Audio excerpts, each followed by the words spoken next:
Bonjour, merci d'être avec nous pour cette émission de 45 minutes pour analyser, décortiquer, mais voir aussi les perspectives, celui du travail parlementaire, du travail législatif qui va être conduit par la nouvelle Assemblée qui a été élue hier soir avec un chiffre important qu'on ne cesse de répéter sur l'ensemble des ondes, celui de l'abstention, une abstention très forte, une première sous la vie politique de la Ve République, même de toute l'histoire électorale du pays, notamment ici dans la région, c'est 54,4% des gens qui ne se sont pas rendus aux urnes. Et lorsqu'on rajoute le nombre de bulletins blancs, vraiment, beaucoup de gens n'ont pas voulu hier prendre position par rapport à l'ouverture de cette nouvelle mandature. Pour en parler, beaucoup d'invités, des élus, mais aussi des analystes. Tout d'abord, Coralie Dubost, bonjour. Bonjour. Vous êtes la nouvelle députée de la 3e circonscription d'Hérault. Vous avez été une des première marcheuse du département. Vous avez porté longtemps la parole d'Emmanuel Macron dans le combat militant et aujourd'hui vous la porterez sans aucun doute à l'Assemblée nationale. On en parlera avec vous tout à l'heure. De l'autre côté, Muriel Erességuier, bonjour. Bonjour.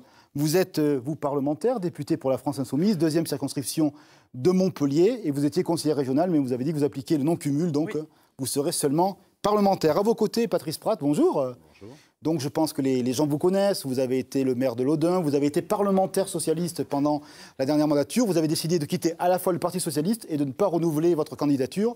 Vous allez maintenant vers une vie professionnelle dans le privé, c'est cela, vous montez une entreprise. C'est cela, oui. On va parler avec vous de votre expérience et de votre regard sur la gauche, puisque vous étiez un proche d'Arnaud Montebourg, donc un frondeur, comme on disait encore il y a quelques mois. Et pour terminer le tour de table, Michel Moati, bonjour. Bonjour. Vous êtes maître de conférence en sociologie à l'université Paul Valéry, puis vous êtes un ancien confrère également, et vous avez un regard, j'allais dire, acéré sur la réalité de l'abstention. On va regarder un reportage qui a été tourné cette semaine à Montpellier.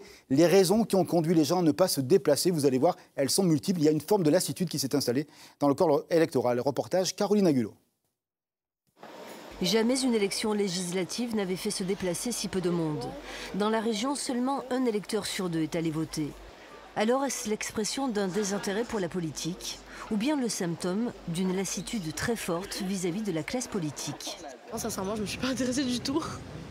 On verra bien. Hein.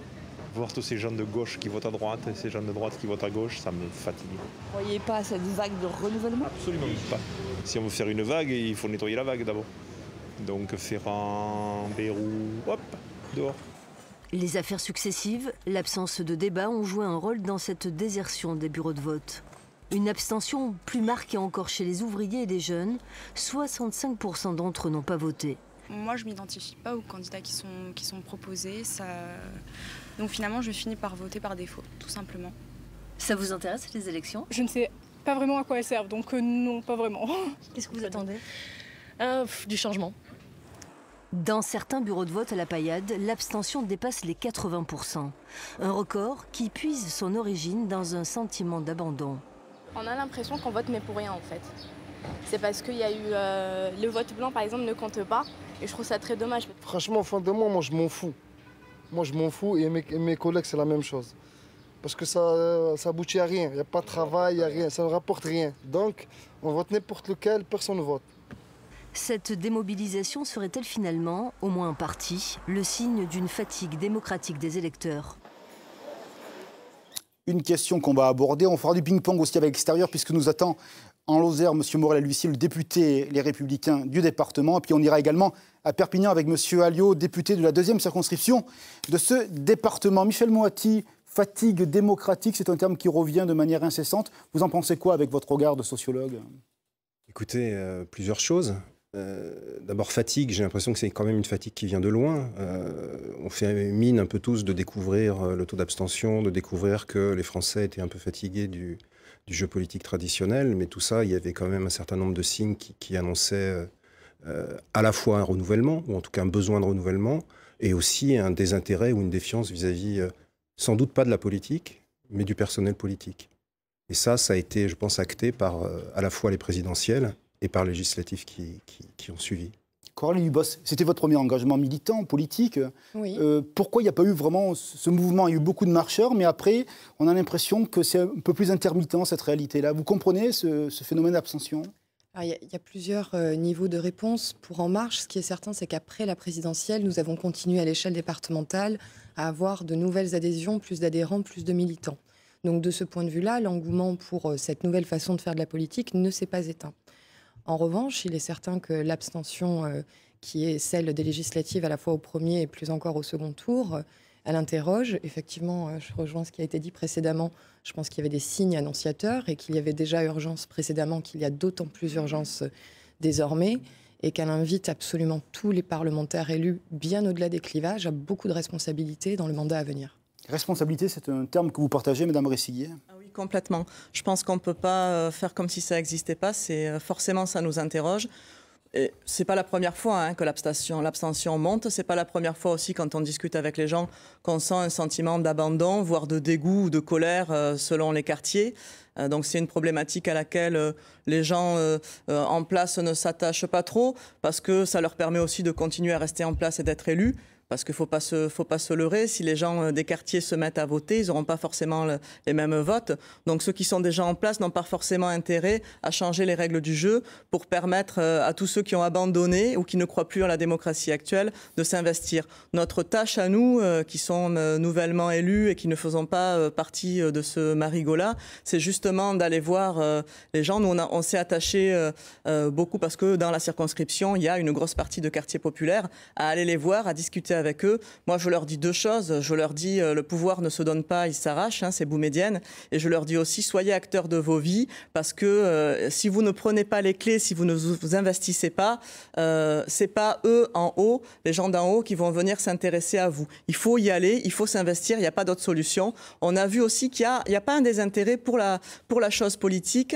Je ne pense pas, parce que nous, nos votes ont été basés en grande partie sur les idées et sur le programme. Ça veut dire que les gens sont capables d'étudier un projet et de discuter projet contre projet. Je pense aussi, et je m'arrêterai là parce que je sens à vos petits doigts qu'il faut que je sois brève, qu'il y a aussi un problème de se sentir représenté. Il y a une jeune fille qui le disait, et donc pour moi de statut de l'élu, parce que pour des gens qui ne sont pas issus de classe sociale élevée, s'investir dans la politique et tenter le jeu, c'est souvent synonyme de perte de travail ou de l'impossibilité d'en trouver après. Donc il faut réfléchir aussi à un statut de l'élu pour permettre à n'importe qui, j'ai envie de dire aussi, de rentrer dans ce jeu-là et de s'essayer à changer la société. Patrice Pratt, rapidement, parce qu'on a 45 minutes ensemble, est-ce que c'est la crise des partis politiques traditionnels qui amène, j'allais dire, cette abstention record de la part des électeurs? C'est la crise de tout un système politique, du sommet à la base. Et souvent, on parle que du sommet et pas suffisamment aussi de la base. La base, c'est aussi nos territoires.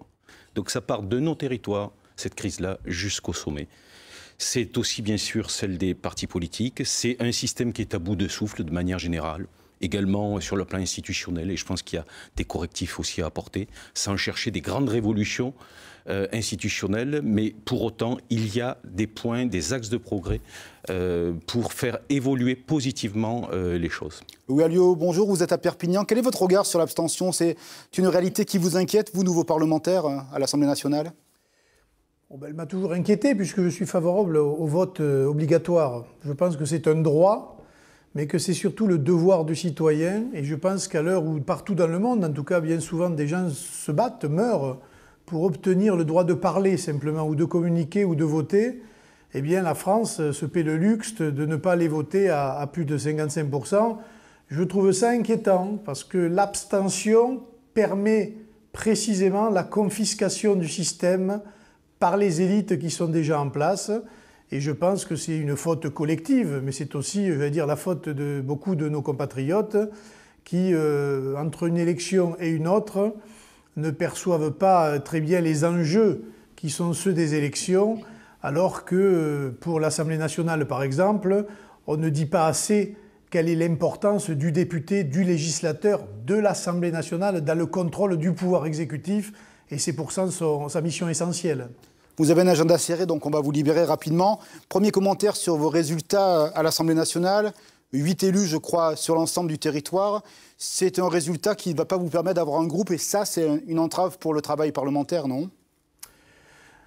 Oui, encore qu'on verra bien, puisqu'il y a d'autres élus indépendants, on verra bien si on peut faire un groupe. Mais je regarde 1 300 000 voix 8 députés, la France Insoumise 800 000 voix, 15 députés, le Parti communiste 300 000 voix, 10 députés, je ne sais pas combien. Bref, on voit bien que ce n'est pas un système authentiquement démocratique. C'est pour cela que l'on demande la représentation proportionnelle, comme dans toutes les autres élections, avec peut-être un correctif majoritaire.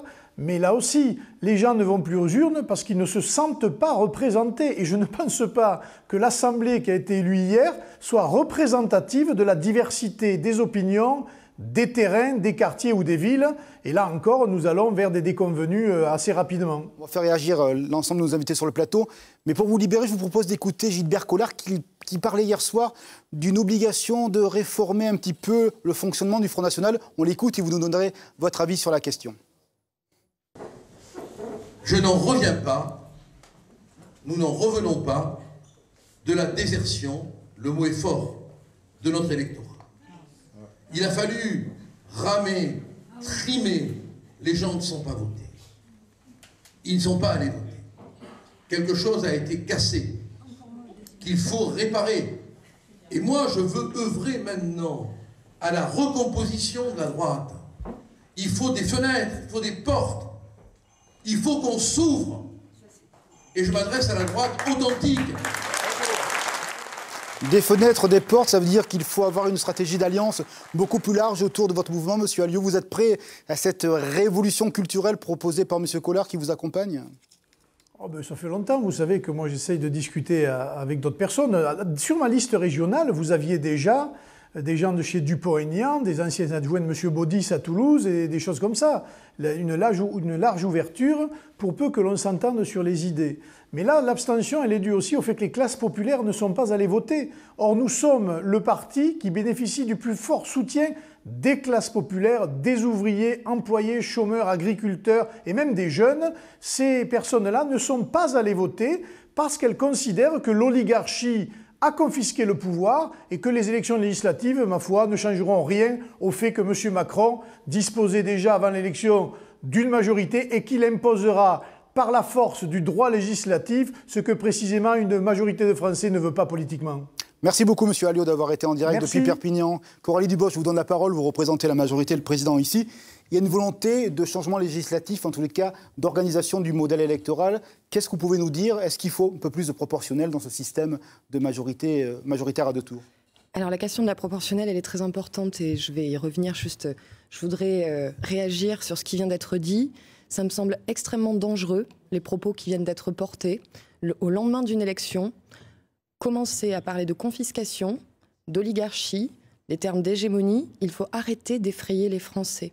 Nous avons des institutions qui fonctionnent, un Parlement qui fonctionne, qui bien entendu doit être réapproprié par les députés dans leurs fonctions législatives, et vous l'avez évoqué au tout départ, mais il faut arrêter d'agiter les bannières de la peur, c'est ainsi que l'on décourage les Français d'aller voter. Je pense que là-dessus, il y a une responsabilité qui est terrible, du Front National tout particulièrement.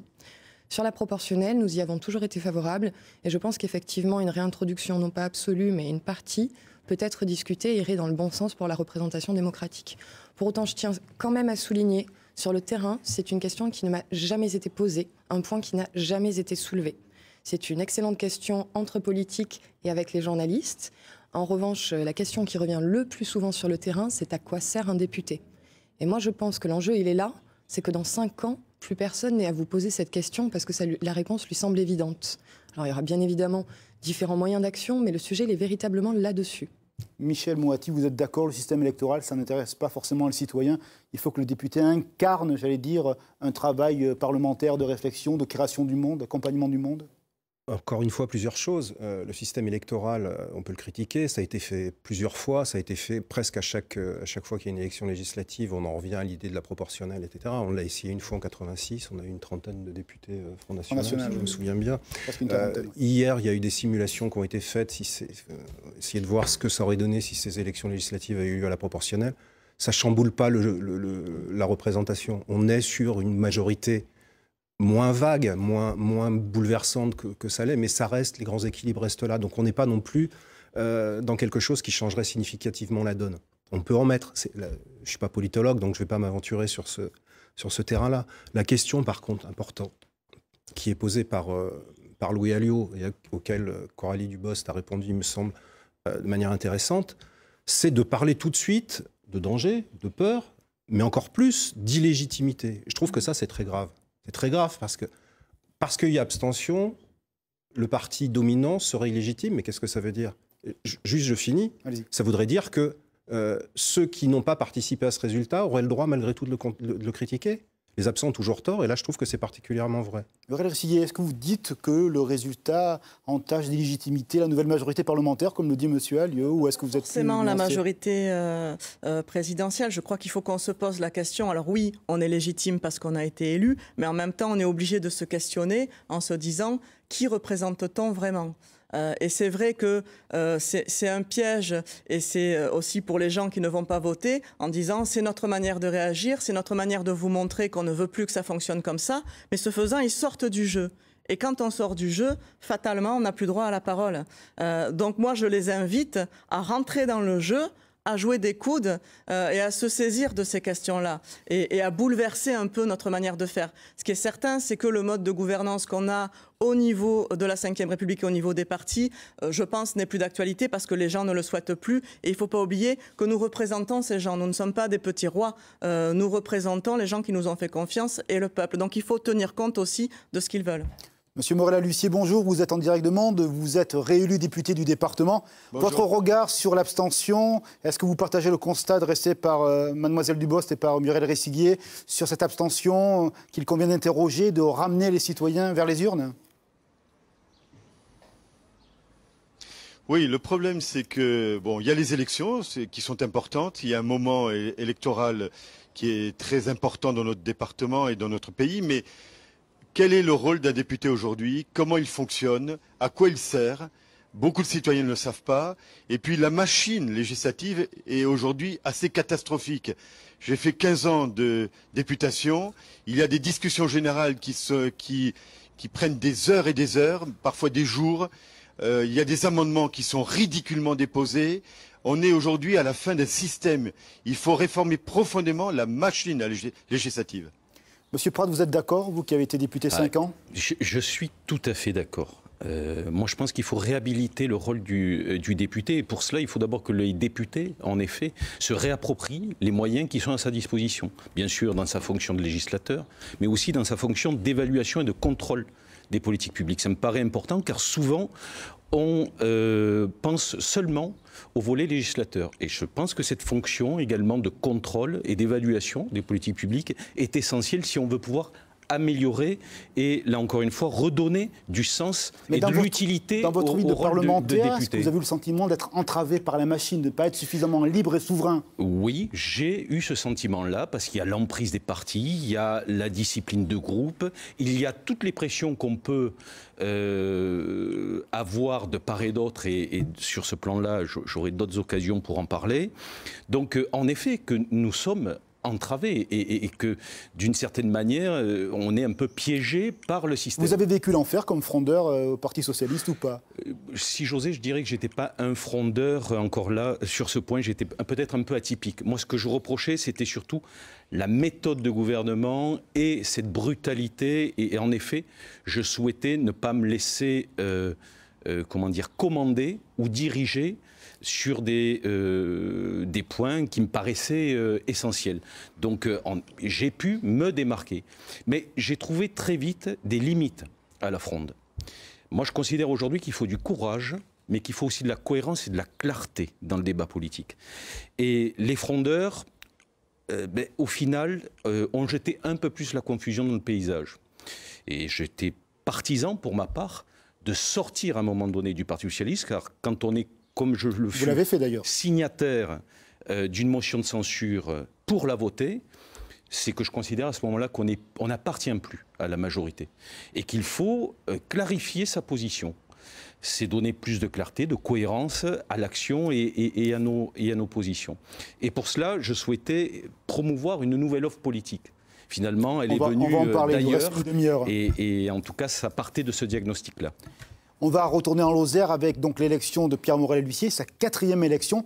Je vous propose de découvrir le portrait du dernier député républicain de la région. Tout de suite, le reportage. Lorsqu'on a l'une des circonscriptions les moins peuplées de France, le risque, c'est de vouloir être partout. J'ai 12 000 dossiers individuels d'ouverts à ma permanence, à Mende. Ce sont des citoyens qui me demandent beaucoup de choses, des problèmes d'emploi, des problèmes de contrôle administratif, des problèmes juridiques. J'essaye humainement de répondre et peut-être à humaniser des choses qui sont aujourd'hui dans cette société déshumanisées. Depuis 2012, Pierre Morel-A-L'Huissier est l'unique représentant de la Lozère à l'Assemblée nationale. 3 mandats de député, les fonctions s'enchaînent et se cumulent depuis 1986. Avocat à l'époque, il est engagé par Jacques Blanc et devient très vite directeur de cabinet du président du conseil régional. C'est vrai qu'il veut être partout, mais que pour être partout en Lozère, il faut courir. Et donc parfois, il a donné le sentiment qu'il ne s'arrêtait pas assez, mais il s'arrêtait sur les vrais dossiers. Ancien conseiller général de Lozère, ancien président de la communauté de communes des Hautes-Terres, aujourd'hui président de l'Association des maires ruraux de France, il est aussi maire de Fournel, petite commune de 350 habitants dans le nord du département. Aïe aïe aïe, la vie est belle. Mais pour Pierre Morel-A-L'Huissier, sa force, c'est sa capacité de travail. Avec 159 semaines d'activité et 263 jours de présence en commission sur la dernière législature, son assiduité est bien supérieure à la médiane des députés de l'hémicycle, de même que son activité au sein de l'Assemblée nationale. Il est l'un des 25 députés les plus actifs. Les agriculteurs souffrent pendant leur période d'activité, mais aussi après. Aucun répit pour eux jusqu'à leur dernier souffle. Son cheval de bataille, la défense du monde rural. À la logique du parti, il dit préférer suivre ses convictions pour voter les lois. On va me dire que je suis plutôt de droite. Voilà, ça c'est une conception un peu duale, binaire, droite-gauche. Je suis un peu transversal et très rebelle. J'ai du mal à rentrer dans un parti politique et à tout accepter. Et donc je suis pas très facile. D'ailleurs j'ai un surnom, le Scud. Le Scud risque de se sentir encore plus isolé à l'Assemblée nationale. Reste maintenant à voir comment il va se positionner face à la déferlante macroniste. Justement, Pierre Morel, vous êtes à Mende, alors Jacques Blanc dit que vous êtes un coureur, mais est-ce que vous seriez prêt à être un peu marcheur avec notamment le Premier ministre, M. Philippe, que vous connaissez, je crois, fort bien? Oui, je le connais bien. D'ailleurs, il m'a appelé à 22 h hier pour me féliciter et nous avons convenu de nous rencontrer assez rapidement. Je voudrais dire un mot sur le système législatif. Il faut arrêter de faire des lois en permanence et il faut surtout que quand on veut contrôler l'action du gouvernement et l'action de l'administration, qu'il n'y ait pas d'omerta. Aujourd'hui, le député n'a pas suffisamment accès à des documents et on fait souvent des rapports de complaisance ou en tout cas insuffisants. Il faut renverser la table et j'espère que dans ce mouvement en marche, avec un nouveau président de la République, avec un nouveau gouvernement, on sache modifier profondément la machine législative. Est-ce que vous seriez en capacité de voter la confiance à M. Philippe qui vous sera demandé la semaine prochaine devant la représentation nationale? Est-ce que vous vous posez la question ou est-ce que vous restez fermement dans le groupe des Républicains? A priori, je pourrais la voter. Je vais écouter ce que le Premier ministre va proposer comme grands axes. Et si ça me convient, je voterai. Monsieur Morel pourrait voter la confiance à Monsieur le Premier ministre. C'est une bonne nouvelle pour vous. Ça veut dire que la majorité de Monsieur Macron pourrait être beaucoup plus large que celle du groupe où vous êtes installé? Non mais vous savez, on n'a jamais envisagé la majorité sous terme de chiffres et d'individualité, mais plutôt avec cohérence. À partir du moment où des projets, des valeurs rassemblent, on avance en bonne intelligence. Je pense que la France a besoin de ça, de toute urgence, l'Europe également. Et donc c'est ce que nous allons mettre en œuvre. Monsieur Morel, dernière question avant de vous libérer. On sait que le président de la République et son Premier ministre ont une volonté de faire une loi sur le cumul des mandats. On a parlé de 3 mandats parlementaires. Est-ce que vous seriez prêt à voter cette loi-là? Donc ça serait peut-être votre dernier mandat comme parlementaire de ce beau département de la Lozère. Écoutez, la loi sur la transparence de la vie publique, on en parle depuis longtemps. On a confié à un ministre de la Justice qui est un spécialiste des partis politiques. Je serais très intéressé par poser un certain nombre de questions sur François Bayrou, sur les pratiques antérieures. On va voir ce que la représentation parlementaire va faire. On va voir si une majorité s'ouvre sur ces questions-là. 3 mandats ou 4 ou 5, pour moi, c'est pas un problème. C'est plutôt la probité qui, aujourd'hui, me pose problème dans ce département et au niveau de la France. Donc vous ne seriez pas certaine de voter cette loi-là du cumul dans le temps du mandat parlementaire? Vous y réfléchissez? C'est un tout petit point. C'est un tout petit point dans la transparence ou dans la probité. Je voudrais qu'on aborde des problèmes beaucoup plus sérieux, de savoir comment fonctionnent les partis politiques, qu'est-ce qui se passe, pourquoi il y a encore des élus qui sont condamnés pénalement, 250 chaque année. C'est surtout ça qui est important. Merci, monsieur le député, d'avoir accordé votre temps à France 3. Merci. Monsieur Pratt, vous disiez donc que vous montriez en Lozère convaincre monsieur Morel pour le cumul. J'irai le convaincre, oui, parce qu'il y a de vrais arguments en faveur du non-cumul. Je dirais même du non-cumul strict. Un homme, un mandat est limité évidemment dans le temps. Ça me paraît essentiel. On parle de renouvellement, il ne faut pas que ce soit illusoire, il faut que ça dure désormais, que ça s'inscrive, que ça soit gravé dans la vie politique française. C'est fini de faire la politique un métier à vie. En tout cas, c'est ma conviction personnelle et c'est ce d'ailleurs que j'ai souhaité m'appliquer à moi. On a 2 jeunes parlementaires. Madame Bressigui, vous êtes d'accord avec cette vision? Oui, je pense que le cumul, alors il faut être, on peut donner 1, 2, 3 mandats, c'est à fixer, mais je pense qu'il ne faut pas en tout cas cumuler les mandats en parallèle et dans le temps, il faut que ça s'arrête aussi. Pourquoi ? Pour obliger aussi à passer le relais, à passer le témoin, à former d'autres gens. Et je pense que le but, surtout si on veut ramener les gens à l'action et à la chose publique, c'est que le plus de gens possible, le plus de citoyens possible soient mis en situation de responsabilité et que ça tourne. Je pense qu'on aurait un autre fonctionnement démocratique. Coralie Dubos, vous êtes la plus jeune parlementaire de cette région. Vous partagez la vision de M. Pratt et de Mme Bressigui. Il faut avoir, j'allais dire, un plafond au niveau du cumul des mandats dans le temps. Ah oui, alors moi je suis bien évidemment favorable, je l'avais aussi porté pendant la présidentielle, puisqu'il me semble important pour garantir ce souffle qui se renouvelle très régulièrement, c'est de ne pas s'arrêter à l'interdiction du cumul des mandats, mais de penser à l'avenir. En entreprise, on envisage toujours l'entrée dans l'emploi, la formation et la sortie de l'emploi. Si on veut que les élus cessent leur mandature à un moment donné, je pense qu'il faut qu'on envisage aussi le retour à la vie professionnelle des élus, leur réinsertion. Parce que quand on a quitté... Notamment pour les gens qui sont dans le privé. Notamment pour toutes ces personnes, par exemple, comme moi, mais il y en aura beaucoup qui sont issus de la société civile. Moi, ça fait 10 ans que je travaille, je quitte mon emploi, je fais un mandat de 5 ans. Quand je retourne dans la vie professionnelle, que se passe-t-il? Donc là, il y a une vraie réflexion de fond à porter, à accompagner pour l'ensemble de la société. Monsieur Pratt, est-ce que c'est la galère, comme disent les jeunes, quand on quitte un mandat parlementaire et qu'on se remet en activité dans le privé, comme c'est votre cas là? Écoutez, moi je vais l'expérimenter, donc je ne peux pas vous dire si c'est encore une fois la galère, mais en tout cas je crois en ma bonne étoile sur cette reconversion. Mais il est clair que, pour ma part en tout cas, j'ai pris quelques risques et je suis sans filet de sécurité. Mais bon, c'est un challenge, c'est un défi personnel que j'entends totalement assumer. Mais il est clair qu'il faut se diriger vers une amélioration du statut de l'élu, qu'aujourd'hui il est très très parcellaire, il n'est pas suffisamment évidemment fort pour justement favoriser, faciliter le retour à une vie professionnelle, excepté pour les cas particuliers, notamment de ceux qui sont issus de la fonction publique, c'est une évidence. Donc il y a de ce point de vue-là, encore une fois, à améliorer le dispositif. Si on veut ce renouvellement, si on veut des savants une vie entière qui sont censés bien vous gouverner parce qu'ils sont détenteurs d'une science ou d'un savoir, c'est bien. Mais je pense que moi, je trouve beaucoup de vertus au renouvellement et personnellement, je plaide et je milite dans cette direction. Je vous propose de regarder un abécédaire. Ce sont des citoyens qui ont regardé ces élections. On va décortiquer plusieurs mots. Vous allez nous donner votre avis. Le premier mot, ça sera lié à l'éthique. Un chef d'entreprise de Montpellier parle du rôle du parlementaire. On l'écoute. Pour moi, le rôle du député, c'est surtout qu'il soit exemplaire. L'exemplarité dans les actes et dans les paroles.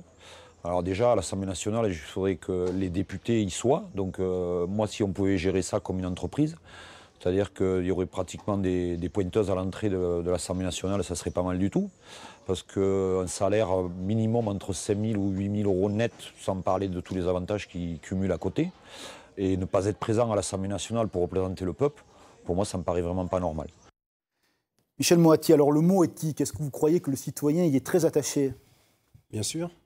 Bien sûr, et au-delà de ce qu'on a pu échanger là depuis quelques minutes, on parle de renouvellement, mais je pense qu'il ne s'agit pas seulement d'un renouvellement du personnel politique, c'est aussi évidemment un renouvellement des pratiques politiques.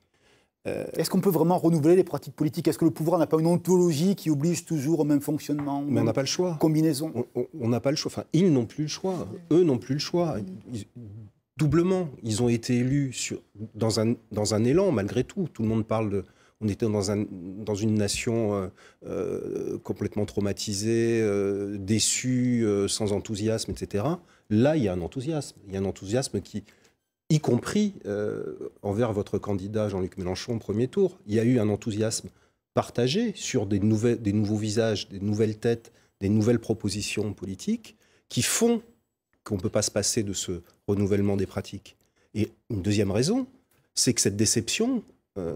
si elle avait été au bout de sa logique, elle aurait amené autre chose que des marcheurs.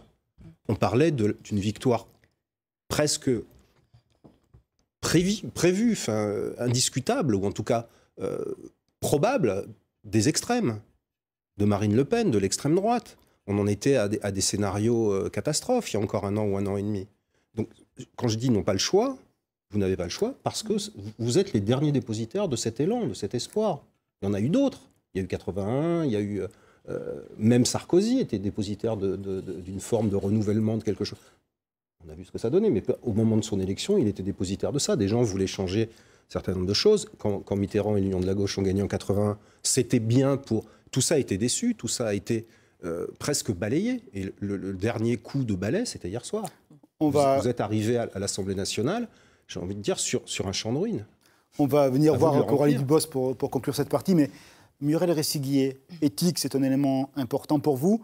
Et un député qui serait évalué comme sous la forme des évaluations entrepreneuriales, ça vous convainc ce que nous a dit le chef d'entreprise montpelliérain? Non, je n'ai pas une vision en règle générale de l'État qui doit fonctionner comme une entreprise. Par contre, moi je fais partie de ceux qui ont voté à la région le fait qu'au-delà de 3 absences non justifiées, il y ait une baisse des indemnités. Parce que je suis certaine qu'on a un devoir d'exemplarité. Je suis aussi pour la révocabilité des élus en cours de mandat. Donc l'évaluation de ce qu'on fait et on doit rendre compte aux gens, ça ne me fait pas peur. Je pense que si on ne revient pas à une éthique très stricte, le dégoût et le dégagisme va s'amplifier effectivement vers des extrêmes et vers l'extrême droite, qui est tout ce que nous combattons en tant que républicains. Donc oui, c'est nécessaire. Monsieur Pratt, est-ce que vous pensez que les élus n'ont pas d'éthique? Ou est-ce que c'est, une focale qui est toujours portée sur ceux qui fautent, mais que la majorité d'entre eux a envie de servir le pays, de bien faire?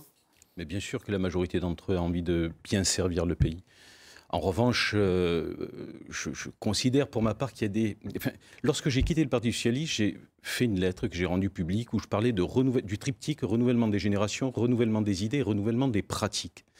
Ce renouvellement des pratiques, ce qui me désole dans mon parcours de vie politique, et en particulier dans ce dernier quinquennat, c'est que finalement, il y a des choses qui dépendent de nous, où on n'a pas à aller rêver d'une future loi sur tel ou tel aspect qui concerne l'éthique en politique.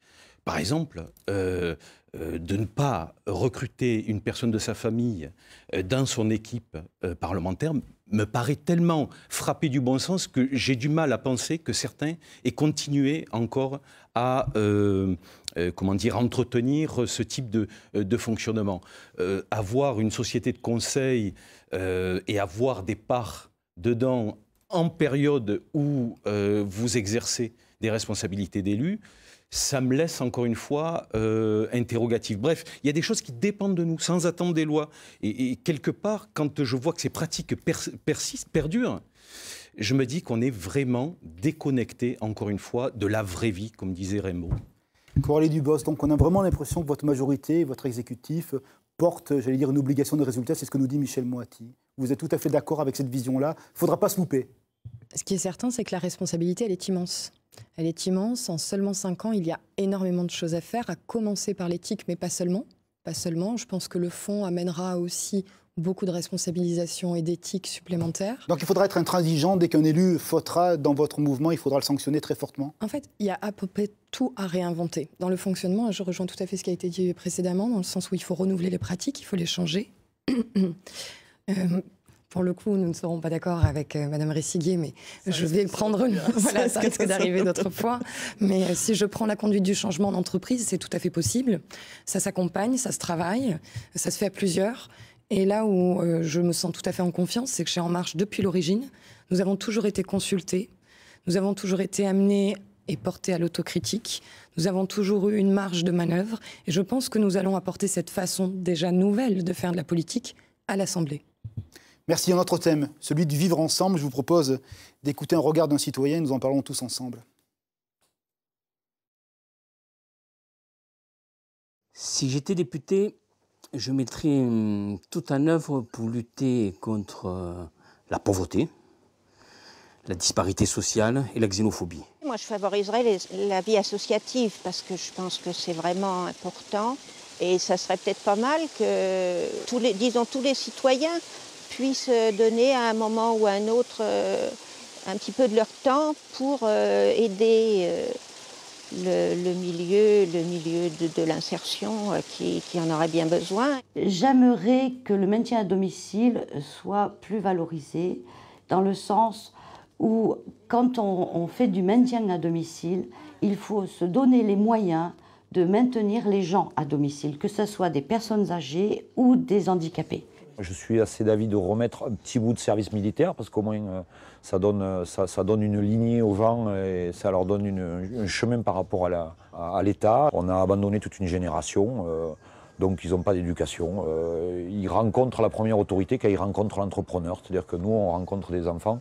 Quand ils arrivent en CAP et compagnie, c'est la première autorité qu'ils rencontrent, c'est nous. Il n'y a pas eu d'éducation avant, de cheminement avant. Le travail doit se faire au départ, je pense, dans l'enseignement.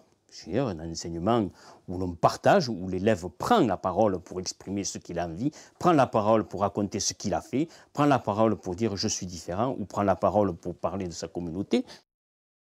Michel Moati, est-ce que la société des individus, telle qu'Elias a pu la configurer il y a quelque temps, c'est vraiment le triomphe de l'individualisme ou il y a vraiment la volonté d'agir ensemble encore dans notre société?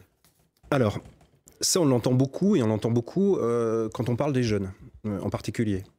Comme s'ils avaient cessé toute ambition collective, comme si le grand rêve des années 60-70 de réinventer le monde avait complètement disparu au profit d'un espèce d'exil vers les mondes virtuels, vers les jeux vidéo ou vers une société purement ludique. C'est allé un peu vite en besogne. Je crois que c'est très vite renoncer et pas regarder concrètement ce que font les jeunes. En tout cas, ceux que je connais moi sont peut-être pas dans les projections politiques que notre génération avait, peut-être pas dans le militantisme tel qu'on le concevait, peut-être pas non plus dans les urnes. Et on a vu qu'ils étaient plutôt absents de ces deux derniers scrutins, mais dans d'autres actions. Et des actions qui ont tout à voir avec le collectif. Ils militent, comme on l'a dit, concrètement. Mais de manière intermittente ou pas? Pardon? De manière intermittente ou pas? Oui, mais c'est leur vie. Ils sont intermittents de tout. Il n'y a pas que des intermittents du spectacle. C'est une nouvelle façon de vivre. C'est sans doute aussi une nouvelle façon de voir les choses que le personnel politique doit aussi intégrer. On n'est plus, et je finis là-dessus, dans l'époque des professionnels de la politique. Et les jeunes n'en veulent plus de ça. Même les plus vieux n'en veulent plus. Ce qui a été annoncé là, c'est terminé. C'est une époque ancienne. C'est l'époque des débuts de la Ve République, c'est l'époque d'Alain Perfit, de Georges Pompidou. C'est plus l'époque d'Emmanuel Macron. Il nous reste 7 minutes. Quel est votre projet justement pour fortifier, favoriser ce vivre ensemble, vous qui êtes dans la majorité? Alors il y a énormément à faire à l'échelle nationale et à l'échelle du territoire aussi. Je voudrais faire le pont avec ce qui a été dit tout à l'heure dans la perte de confiance avec, et puis même la perte de sens avec le rôle du député. Moi j'aimerais beaucoup, on travaille déjà là-dessus avec nos équipes au sein d'En Marche, comment arriver à intégrer de la concertation très régulière et tout à fait cohérente en fonction des sujets qui seront abordés à l'Assemblée avec les acteurs du territoire, à la fois les professionnels, les associations et les citoyens. Donc ça, c'est, à mon sens, c'est un premier sujet qu'il faut traiter. Ensuite, sur le vivre ensemble en général, il y a énormément à faire et ça va passer par l'ensemble des réformes qui sont à venir parce que nous le savons, quand il y a une crise économique, c'est aussi plus compliqué pour le vivre ensemble. Quand les gens souffrent, c'est plus compliqué pour le vivre ensemble. Il y a le contexte de la sécurité, des attentats, ça devient compliqué pour le vivre ensemble. Donc la réponse, elle est multiple. C'est un puzzle. Il faut que l'ensemble des pièces s'imbriquent pour qu'on puisse y arriver. Ce que je peux dire quand même, à titre d'observation, sur ma circonscription, la 3e de l'Hérault. Montpellier-Castries. Oui, alors elle est intéressante dans le sens où il y a différents bassins de vie. Elle est à la fois urbaine, périurbaine, rurale. Elle a 3 intercommunalités aussi, avec des identités culturelles un petit peu différentes. Et l'on s'aperçoit rapidement que des gens qui sont très proches en kilomètres, mais qui ont des modes de vie différents, ne se connaissent absolument pas. Ils ne se connaissent pas, ils ne connaissent pas la problématique les uns des autres. Et je me dis que déjà, à l'échelle du territoire, il y a beaucoup à faire. Et ça illustre cette complexité, finalement, aller à la rencontre et dans l'échange et trouver des solutions communes. Donc là, il y a matière à avancer. Madame Bressigui, assemblée délibérative, mandat avec révocation possible, c'est ça votre recette ? Ce n'est pas forcément une recette, c'est une modification des pratiques, à mon avis, qui est nécessaire. Et sur tout ce qu'on dit, démocratie participative, etc., il faut faire attention. Évidemment qu'il y a besoin de remettre du lien entre les gens. Je crois d'ailleurs qu'ils sont demandeurs parce qu'au-delà de nos écrans, de nos smartphones et de la télé, il y a de plus en plus de gens qui s'investissent aussi dans des associations. Il y a des jeunes sur Montpellier qui font des choses absolument extraordinaires avec les sans-abri, voilà, et qui donnent de leur temps. On a vu nous surgir une génération de nouveaux militants aussi très jeunes, très actifs, et très conscient des idéaux politiques et de pourquoi ils faisaient les choses. Ce n'est pas des gens qui papillonnent comme ça. Après, je crois que c'est difficile aussi, et là aussi ce sera un désaccord, de dire aux gens on va faire une démocratie participative, on va vous inclure, mais laissez-nous les pleins pouvoirs pour les ordonnances et on va gérer. Je crois qu'il faut être cohérent jusqu'au bout. Une réponse par rapport à cette question qui revient souvent. Hein. Oui, mais là, c'est le même dévoiement que celui que j'évoquais en tout début d'émission, c'est-à-dire que les ordonnances ne sont pas des pleins pouvoirs. Il y a tout de même un avis parlementaire qui est donné. La casse du Code du travail, c'est important quand même. Ah, mais non seulement elle est importante, elle est très attendue sur le terrain, et je pense que c'est l'un des premiers motifs du Code du travail vote est attendue sur le terrain. Je ne vous coupe pas pendant que vous exprimez. Allez-y. Voilà, non, simplement, sur le terrain, c'est la chose qui est revenue le plus souvent. La réforme la plus attendue et très rapidement, c'est bien celle du travail, et j'ai envie de dire celle du rapport au travail, plus que du Code du travail, parce que de toute façon, le marché du travail a déjà changé, les mutations technologiques ne cessent de s'accélérer. Si on ne met pas en concordance notre système, on va aller vers plus de chômage, plus de pauvreté. Ça, c'est pas possible. Votre réaction ? Alors nous, la réponse, c'est plutôt le partage des richesses, le partage du temps de travail. Effectivement, il faut avoir une réflexion sur la place du travail dans la société, mais bien évidemment, nous n'apportons pas les mêmes réponses. Partage des richesses, vous êtes d'accord sur ce terme-là aussi ? Alors, partage des richesses, je pense rééquilibrage de certaines richesses. Après, mon contradicteur, lors du 2e tour, me disait qu'il voulait rétablir une imposition par tranche jusqu'à 90%. Moi, je pense que quand on augmente l'impôt sur la fortune et qu'on arrive à 90% d'imposition sur le revenu, on ne permet pas aux richesses de rester en France et de bénéficier à la collectivité. Il y a déjà 85 milliards de fraude fiscale par an, donc je pense qu'il faut avoir... Entre la fraude et l'imposition, il y a une distinction. Voilà, il faut une réflexion globale sur la fiscalité. C'est un cheval de bataille que nous allons tenir, ça n'a rien à voir avec une imposition à 90%. C'est nécessaire de réfléchir sur ça. Il nous reste 3 minutes, je pense qu'on vous réinvitera au moment où le Premier ministre proposera ce texte-là à l'Assemblée nationale. On va conclure. Est-ce qu'on va assister à un retour du citoyen ? Monsieur Moati, qu'est-ce que vous en pensez en tant que sociologue ? C'est difficile de répondre, hein. C'est vraiment la question 3 minutes. En plus, il faut partager les 3 minutes. Hein. C'est pas de la télé-réalité, mais ce que je crois, c'est qu'en tout cas, quelque chose a changé, manifestement. Les pratiques électorales et les pratiques de mise en scène d'un scrutin ont changé. Le contenu a changé. Le président de la République a changé, pas seulement d'individu, mais a changé... J'entends, moi, les commentateurs parler de démarche jupitérienne. Tout ça, ça ne veut rien dire pour les gens. On est dans quelqu'un qui, manifestement, veut casser un certain nombre de choses. Je ne parle pas du Code du travail. J'ai bien compris. Et qui l'a fait déjà. Les appareils politiques sont atomisés là, après cette élection. Donc on est sur les conditions, pour répondre à votre question, d'un redéploiement, d'une redéfinition de ce qu'est le jeu politique et sa finalité. Participer au bonheur des gens, participer à un meilleur partage des richesses, etc. On rentre sur le terrain politique. Monsieur Pratt, vous qui avez eu des mandats, le mot la fin, ce citoyen, vous attendez son retour. Est-ce que monsieur Macron est en train de proposer les conditions de ce retour-là ou pas ? Écoutez, moi, à la différence de beaucoup ici sur ce plateau, j'ai toujours un peu de distance par rapport à l'actualité, au moment présent, parce que je crois qu'aujourd'hui, je suis un peu comme saint Thomas, je ne crois que ce que je vois, et au-delà des apparences, au-delà de la façade, de la vitrine, j'ai envie de juger sur les actes, et ça sera au rôle des parlementaires d'évaluer aussi ces actes. Vous ne commencez pas une vie mystique, hein ? Non, pas du tout, non. D'accord, ok, très bien. Coralie Dubos, il va y avoir un renouvellement de ministère, de secrétariat d'État. Est-ce que vous espérez que notre région aura quelqu'un en responsabilité lorsque M. Philippe annoncera ce nouveau gouvernement? Je ne raisonne pas dans ce sens-là. Je serai tout simplement ravie lorsque le nouveau gouvernement sera annoncé, parce que je suis certaine que toutes les personnes qui y seront bonnes pour l'ensemble de la nation, quelle que soit leur région d'origine. Vous pensez qu'on pourrait avoir de nouveaux secrétariats d'État qui disent une impulsion, une autre manière de penser la politique? Vous avez des indications? Écoutez, ou pas encore? Je n'ai aucune indication actuellement. Très bien. Merci beaucoup d'être venu sur le plateau. On vous retrouvera, Madame Bressillier, sûrement avec Aurélie Dubos pour nous parler du monde du travail, etc. Puisque vous avez quand même deux visions de la politique qui ne sont pas tout à fait les mêmes. Donc la politique et les passions françaises demeurent. En tous les cas, merci M. Prat d'être venu, M. Moati également, de votre expertise. On se retrouve ce soir 19h dans le journal pour justement faire le point sur ces élections des députés de cette région. Très bonne journée à tous sur la 3. À bientôt.